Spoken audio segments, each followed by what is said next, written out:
কথায় আছে, দেখতে যেমন সুন্দর খেতেও ভীষণ মজা। হাঁসের মাংস কম বেশি সবারই পছন্দ, কিন্তু রান্নাটা যদি হয় আরেকটু স্পেশাল তাহলে তো আর কোনো কথাই নেই। আসসালামু আলাইকুম সবাইকে। আমি আজকে আপনাদের সাথে শেয়ার করব হাঁসের মাংসের রেসিপি। হাঁসের মাংস খেতে 300 ফিট বা দিয়াবাড়ি যেতে হবে না, ঘরে বসেই স্পেশাল ভাবে রান্না করতে পারবেন। এখানে আমি হাঁসের মাংস সুন্দর করে ধুয়ে পরিষ্কার করে নিয়েছি রান্না করার জন্য। টমেটো আর পেঁয়াজ কুচি করে নিয়েছি, রান্নাতে লাগবে। পেঁয়াজ আর রসুন বেটে নিয়েছি, সাথে আদা বাটাও রয়েছে। একটা পাত্রে আমি তেল দিয়ে দিলাম, গরম হয়ে গেলে জিরা, এলাচ ও দারচিনি দিয়ে দিব। সাথে পেঁয়াজ বাটা দিয়ে দিলাম, নেড়ে চেড়ে এখানে আদা আর রসুন বাটা দিয়ে দিব। দিয়ে নেড়ে চেড়ে টমেটো কুচিগুলো দিয়ে দিব।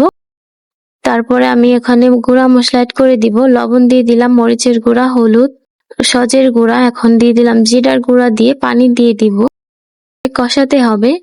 নেড়ে চেড়ে আমি কিছুক্ষণ ঢেকে কষিয়ে নিব।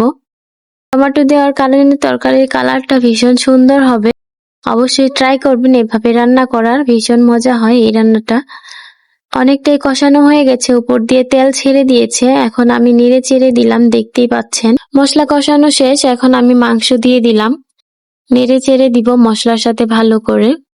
এখন রান্না শুরুতেই কালারটা এত সুন্দর হয়েছে, রান্না শেষে কালারটা আরো ভীষণ ভালো হবে। টমেটো দেওয়ার কারণে কালারটা এত সুন্দর হয়েছে। আপনারা অবশ্যই টমেটোটা ইউজ করবেন, কালারটা না স্বাদও দ্বিগুণ হয়ে যাবে টমেটো দেওয়ার কারণে। মাংসটা আমি ঢেকে অনেকক্ষণ কষিয়ে নিয়েছি, দারুণ কষানো হয়েছে। এই পর্যায়ে আমি পেঁয়াজ কুচিগুলো দিয়ে দিব। এখানে পেঁয়াজ কুচি দেওয়ার কারণ হচ্ছে মাংস রান্নাটা ভীষণই মাখো মাখো হবে এবং ভালো হবে খেতে। দিয়ে আমি কিছুক্ষণ নেড়ে চেড়ে দিব। ভীষণ সুন্দর ঘ্রাণ বের হয়েছে কষানো থেকে, দারুণ লাগছে। আরো কিছুক্ষণ আমি ঢেকে এভাবে কষিয়ে নিব। এভাবে রান্না করলে সবাই চেটে পুটে খাবে এবং আপনার অবশ্যই প্রশংসা করবে। এভাবে একবার হলেও ট্রাই করবেন, আশা করি ভীষণ ভালো লাগবে।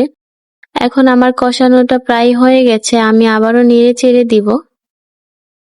এখন পানি দিয়ে দিব পরিমাণ মতো, যেহেতু হাঁসের মাংস একটু শক্ত হয় তাই আমি একটু বেশি করে পানি দিয়ে দিলাম। দিয়ে তারপরে নেড়ে চেড়ে দিব। এখন মাংস হোক বা যে কোনো তরকারি একটু বেশি করে জাল করে আর বেশি করে কষালে ভীষণ স্বাদ লাগে, স্বাদটা দ্বিগুণ হয়ে যায়। অবশ্যই ট্রাই করবেন অনেকক্ষণ ধরে একটু কষানোর সময় নিয়ে, তাহলে রান্নার স্বাদটা বেড়ে যাবে। এখানে আমি পানি দিয়ে নেড়ে চেড়ে এখন ঢেকে বলক আসা পর্যন্ত অপেক্ষা করব। বলক চলে এসেছে, আমি পানিটা অনেকটা শুকিয়ে নিব, এইভাবে রাখবো না। পানি শুকাতে শুকাতে মাংসটা অনেকটাই সিদ্ধ হয়ে যাবে। কষানোতেই হাফ সিদ্ধ হয়ে গেছে।